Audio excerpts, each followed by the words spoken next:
Steve Robbins here. Welcome to the Get It Done Guys quick and dirty tips to work less and do more. In this brave new world, we have information at our fingertips like never before in history. Wikipedia, Google, blogs, and other exceptionally convenient sources of misinformation, propaganda, and unfact-checked opinions stated as fact. Some people have speculated that we're in a new age where we never need to remember anything again. The internet, they say, helps us increase our memory since we can access it at any time. They say we just need to remember how to find the facts we need.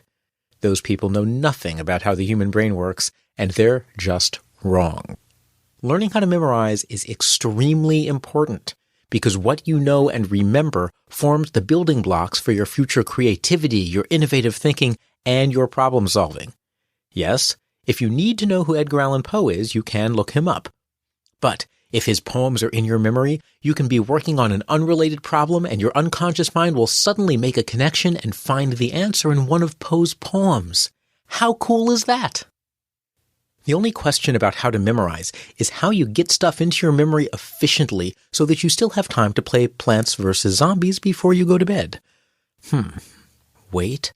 I recall a stanza of Poe's The Raven that discusses memory. Ah, distinctly I remember, it was in the bleak December, and each separate dying ember wrought its ghost upon the floor. Eagerly I wished the morrow, vainly I had sought to borrow from my book surcease of sorrow, sorrow for the lost Lenore. Now, you might think The Raven is about what to do when a bird gets trapped in your house and won't leave, or about lost Lenore, who ended up at Target instead of Home Depot when her GPS got miscalibrated. Oh, or symbolism. Ravens are black? And what else is black? Yes, the crunchy cookie crust of an Oreo ice cream cake. I rest my case. You see, the key words in Poe are distinctly I remember. And with those three words, he gives the secret to memorization, distinct patterns of memorizing and recall. Just like TV detectives call for reinforcements, your memory needs reinforcements too. When you memorize something, the memory starts off weak.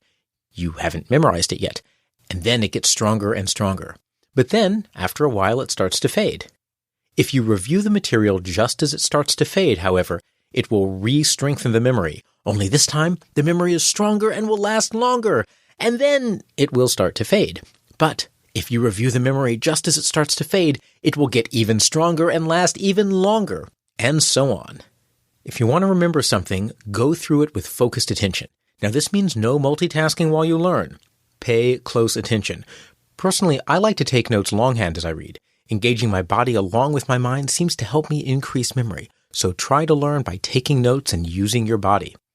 When you're done with today's learning session, try to recall the information and then review your notes to refresh your memory. Most people don't realize that memorizing is only half the game.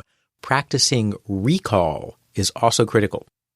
Tomorrow, around the same time, jot down the key points you remember from today's lesson. Then review your notes to make sure you got everything. This review should be quick, just a few minutes. You just want to activate all the material in your brain and get your brain thinking about it again. The next step in how to memorize is to review the material in a week. Again, start with recall and then review your notes. A month after that, review the material again. Then review it after 6 months and after a year. So here's your total review schedule. Immediately after learning, 1 day later, 1 week later, 1 month later, 6 months later, and 12 months later. By your final review, the material will be pretty much burned into your brain. As I mentioned earlier, the exact intervals depend on when your memory starts to fade. And if you're super ambitious, you could try to figure out the exact intervals that would work best for you. These intervals that I've given, they're approximate, they're generic, but they still give better results than straight-up one-time memorization. By reviewing at these intervals, you will increase your memory retention.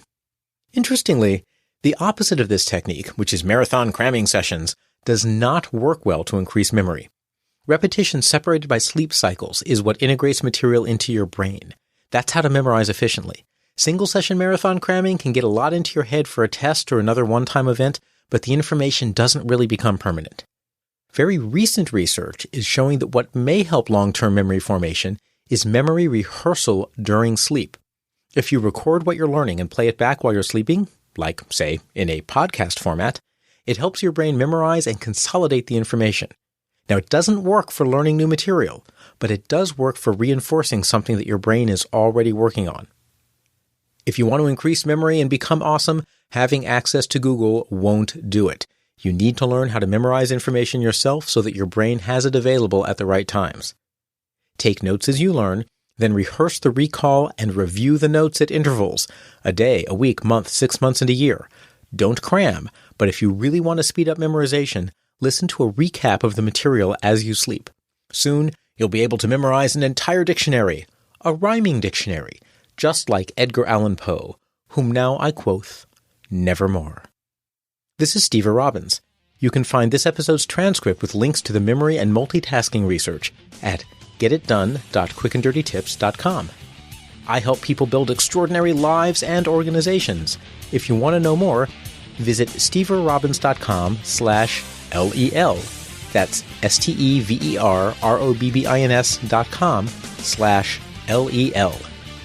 Work less, do more, and have a great life.